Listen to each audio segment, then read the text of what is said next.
জয় হিন্দ বন্ধুরা, welcome to Bangla defence academy. Bangla defence academy YouTube চ্যানেলে তোমাদের প্রত্যেককে স্বাগতম। দেখো, আজকে আমরা ডাব্লিউবিপি কনস্টেবল 2025কে ফোকাস করে মিশন পুলিশ ব্যাচ কিন্তু স্পেশালি তোমাদের জন্য লঞ্চ করেছি। আজকে আমরা এই মিশন পুলিশ ব্যাচের যে জিকে রয়েছে, জিকে বা জিএস, জেনারেল নলেজ কিংবা জেনারেল অ্যাওয়ারনেস যে রয়েছে, সেটার আমরা আজকে ইতিহাস এবং ভূগোলের যে সিলেবাসটা রয়েছে সেই সম্পর্কে তোমাদের আজকে আমি আলোচনা করব।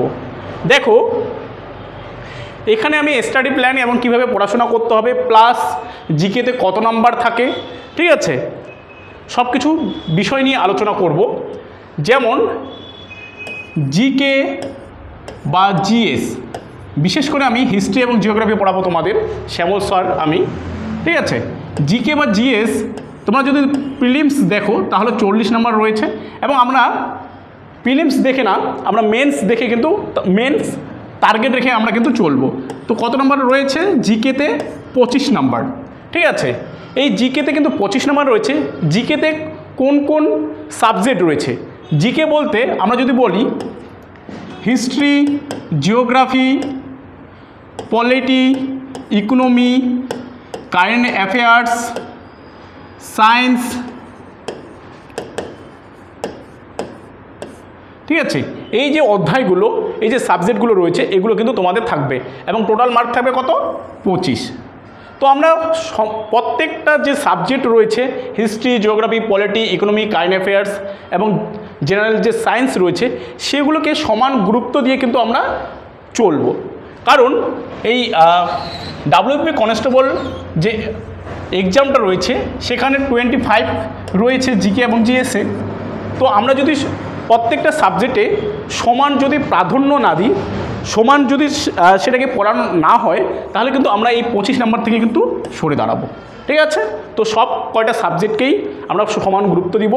তাছাড়া রিজনিং রয়েছে, ইংলিশ রয়েছে, ইংলিশে 10 রয়েছে, রিজনিংয়ে 25 রয়েছে, ম্যাথে 25 রয়েছে, তাই তো।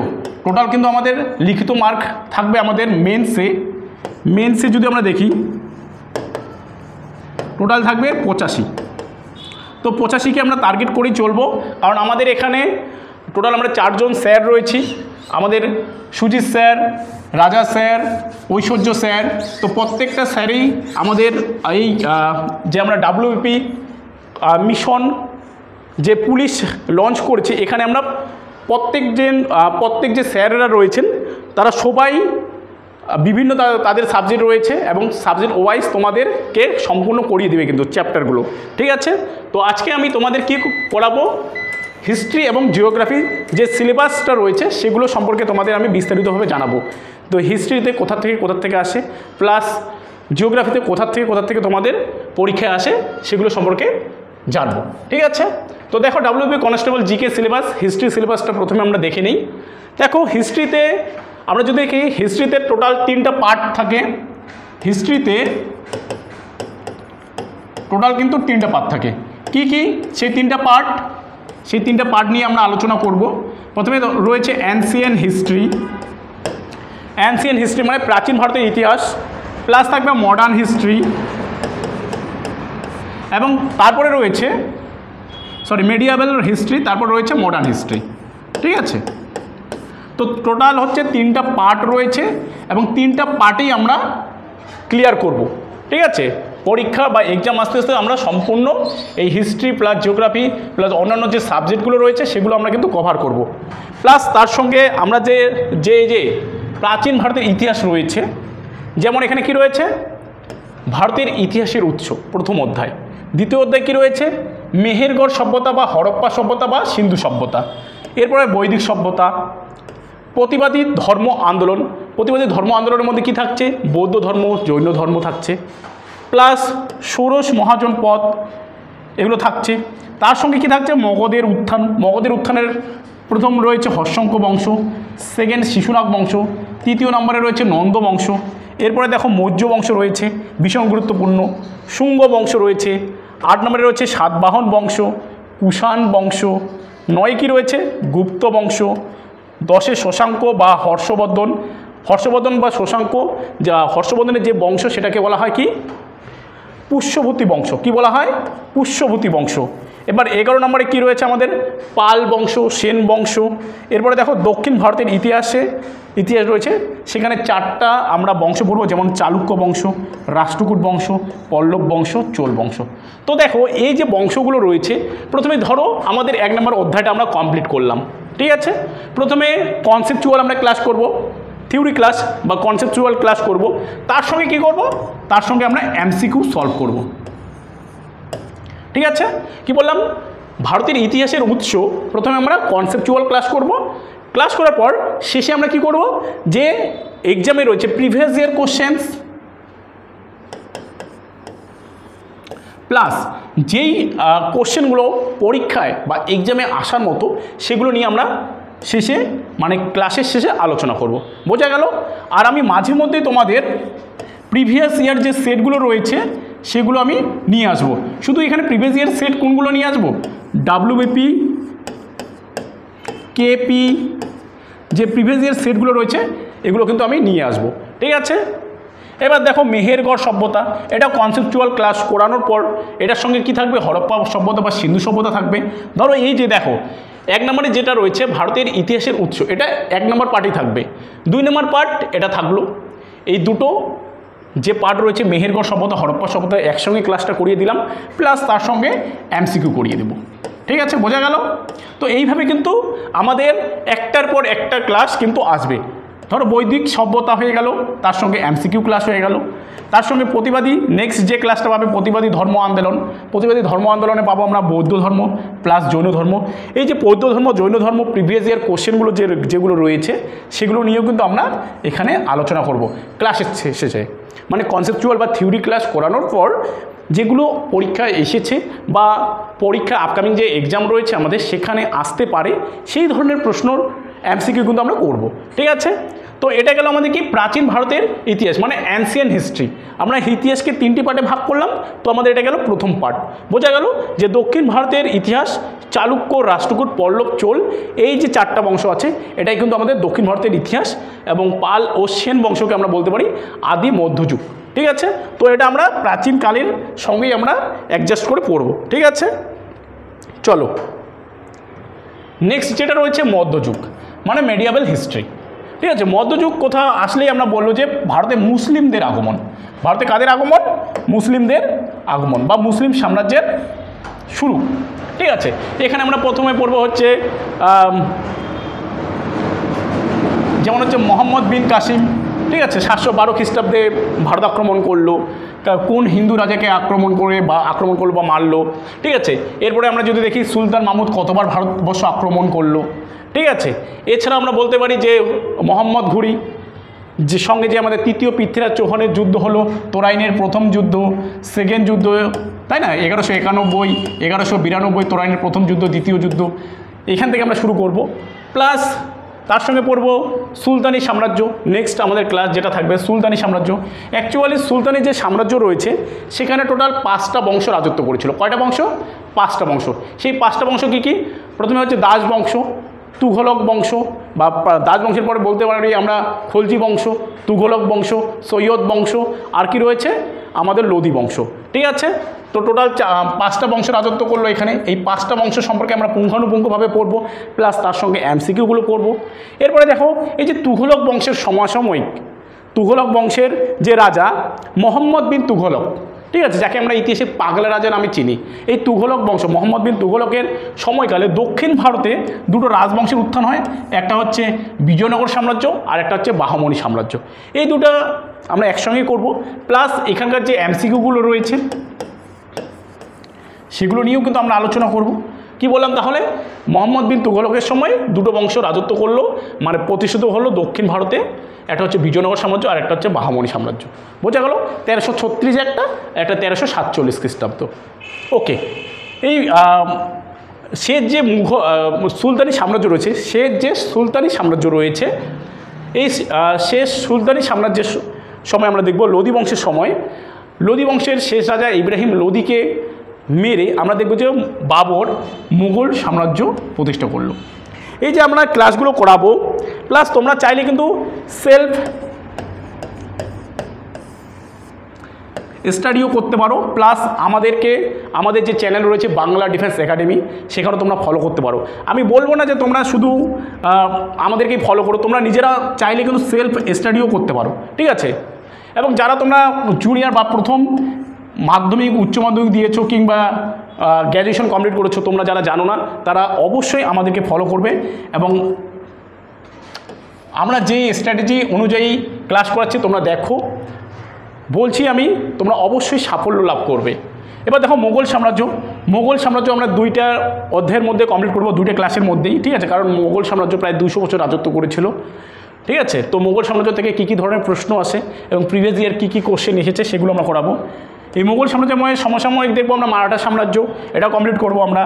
শিখ সাম্রাজ্য, সুফি এবং ভক্তি আন্দোলন। অ্যাকচুয়ালি সুফি বা ভক্তি আন্দোলন যদি আমরা দেখি আমাদের এই যে সুলতানি সাম্রাজ্য থেকে বা মধ্যযুগ থেকে কিন্তু শুরু হয়, ঠিক আছে। এরপরে যেটা আমরা ক্লাস করব সেটা হচ্ছে আধুনিক ভারতের ইতিহাস, ঠিক আছে। এই যে মোগলদের আমল থেকেই ভারতে বিভিন্ন বৈদেশিক যে দেশগুলো রয়েছে, যেমন হচ্ছে ব্রিটেন, ফ্রান্স, ফরাসি, এরা ভারতে আসবে এবং ভারতে এসে তারা ব্যবসা বাণিজ্য করা শুরু করবে। বোঝা গেল? সেটা হচ্ছে কি আধুনিক ভারতের ইতিহাস। দেখো আধুনিক ভারতের ইতিহাস যদি আমরা দেখি, সেখানে আমরা কি দেখব? ভারতে ইউরোপীয় শক্তির আগমন। সেখানে আমরা কি দেখব? ভারতের ইউরোপীয় শক্তির আগমন। কি বললাম? যে ইংরেজ, ফরাসি, ডেনমার্ক তারা আসবে, পর্তুগিজরা আসবে এবং ভারতে এসে তারা কি করবে? ভারতের সঙ্গে তারা ব্যবসা বাণিজ্য কিন্তু শুরু করবে, মোগলদের আমল থেকে শুরু হবে, ঠিক আছে। এরপরে দেখো ভারতের সংগঠিত বিভিন্ন বিদ্রোহ।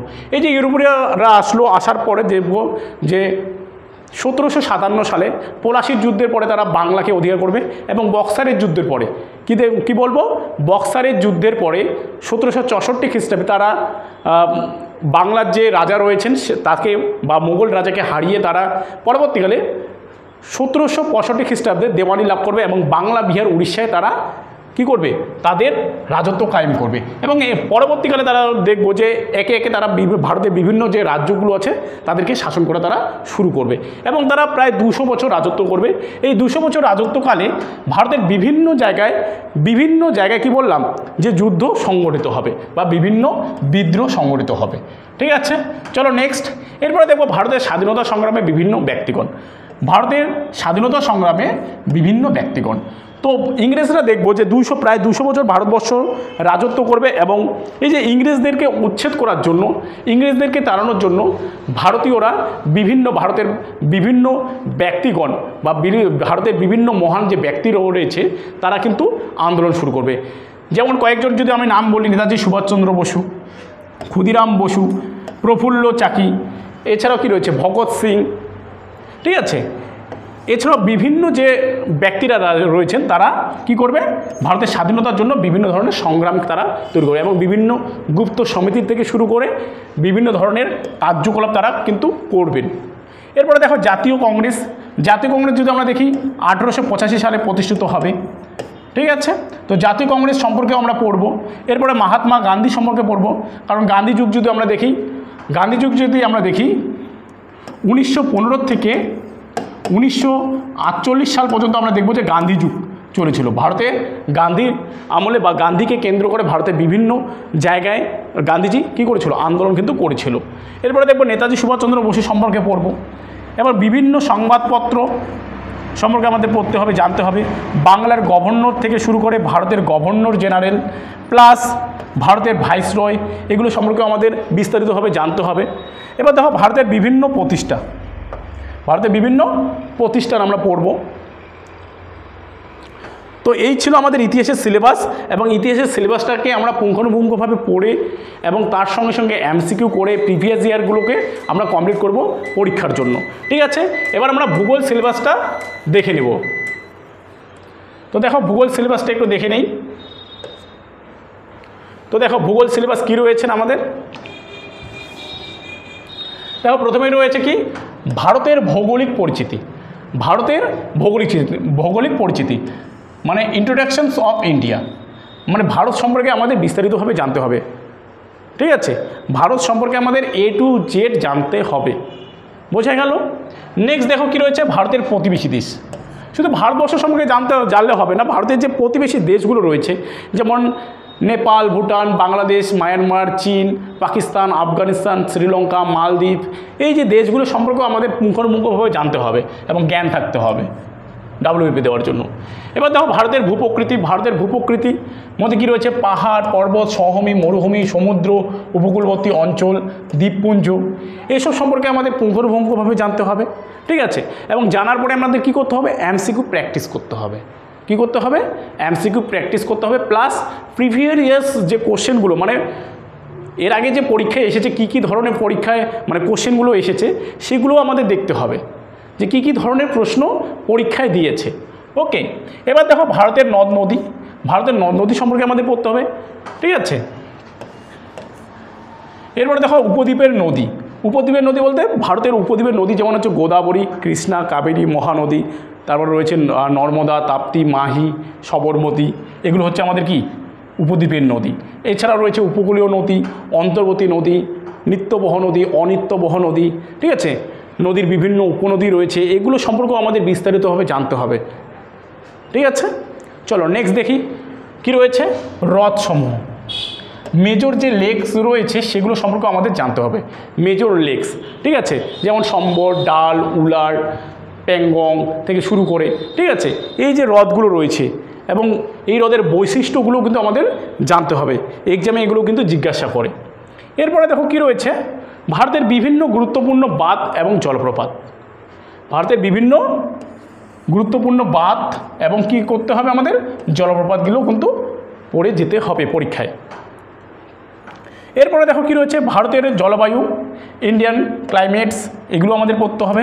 ভারতের স্বাভাবিক উদ্ভিদ আমাদের পড়তে হবে। এরপরে দেখো কি রয়েছে, ভারতের মৃত্তিকা, মেজর যে সয়েলস রয়েছে সেগুলো আমাদের পড়তে হবে। এরপরে দেখো ভারতের কৃষি, এগ্রিকালচার যেটা রয়েছে সেটাও আমাদের পড়তে হবে। এরপরে দেখো ভারতের খনিজ সম্পদ, এগুলো আমাদের পরীক্ষার জন্য পড়তে হবে। এবার দেখো ভারতের জনগণনা, ভীষণ ইম্পর্টেন্ট টপিক এটা, তাই না, এটা আমাদের পড়তে হবে। ভারতের পরিবহন ব্যবস্থা, ট্রান্সপোর্টেশন, এটা কিন্তু আমাদের পড়তে হবে। তো এটা গেল ভারতের ভূগোলের সিলেবাস, প্লাস তার সঙ্গে আছে অন্যান্য কী কী আমরা পড়ব। ঠিক আছে, যেমন তার সঙ্গে আমাদের কি করতে হবে, সৌরজগৎ সম্পর্কে কিন্তু জানতে হবে। সৌরজগৎ, সৌরজগতে কী কী রয়েছে, সূর্য, তারা, নক্ষত্র, উল্কাপিণ্ড, গ্রহাণুপুঞ্জ থেকে শুরু করে, ঠিক আছে, সব কিছু আমাদের কিন্তু আয়ত্তে করতে হবে। এবার দেখো বায়ুমণ্ডল সম্পর্কে আমাদের জানতে হবে। বায়ুমণ্ডল, বায়ুর বিভিন্ন স্তর রয়েছে, 6টা স্তর রয়েছে, 6টা স্তর সম্পর্কে জানতে হবে। ঠিক আছে, এছাড়াও ওজোন স্তর থেকে শুরু করে বিভিন্ন যে বলগুলো রয়েছে, কোরিওলিস বল থেকে শুরু করে, ফ্রেডেলের সূত্র থেকে শুরু করে, 22 ব্যালট সূত্র থেকে শুরু করে, ঠিক আছে, এগুলো সম্পর্কে আমাদের জানতে হবে। বিভিন্ন দেশের নদ নদী প্লাস ভূমিরূপগুলো আমাদের জানতে হবে। এবং ভারতের ভূমিরূপ যদি আমরা বলি, ভারতের ভূমিরূপ যে রয়েছে সেই চ্যাপ্টারটাও আমাদের ভালো করে পড়তে হবে। ঠিক আছে,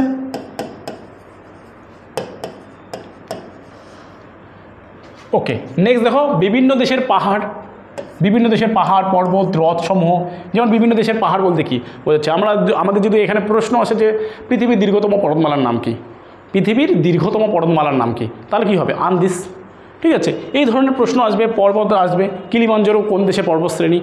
হ্রদ যদি বলা হয় কাস্পিয়ান সাগর হ্রদ কি, বা কাস্পিয়ান সাগর বা পৃথিবীর বৃহত্তম হ্রদের নাম কি, পৃথিবীর গভীরতম হ্রদের নাম কি, পৃথিবীর সবথেকে বড় সুপ্রিয় জলের হ্রদ কী।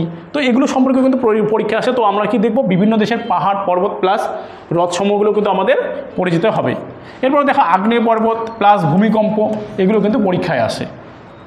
এরপরে দেখো বিভিন্ন মহাদেশ এবং মহাসাগরগুলো যে রয়েছে সেগুলো আমাদের পড়তে হবে। এছাড়াও আমরা যদি দেখি ডাব্লিউবিপিতে আমাদের আরেকটা জিনিস এখানে আমাদের ইনক্লুড করতে হবে, সেটা কি, পশ্চিমবঙ্গের ভূগোল।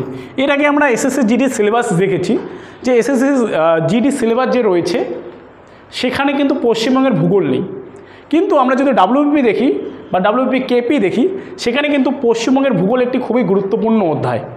ঠিক আছে, পশ্চিমবঙ্গের ভূগোল থেকে কিন্তু পরীক্ষায় আমাদের আসবেই, কারণ এটা পরীক্ষা হচ্ছে কি আমাদের ওয়েস্ট বেঙ্গল বা পশ্চিমবঙ্গের, কিন্তু আমাদের কি রাজ্যের পরীক্ষা।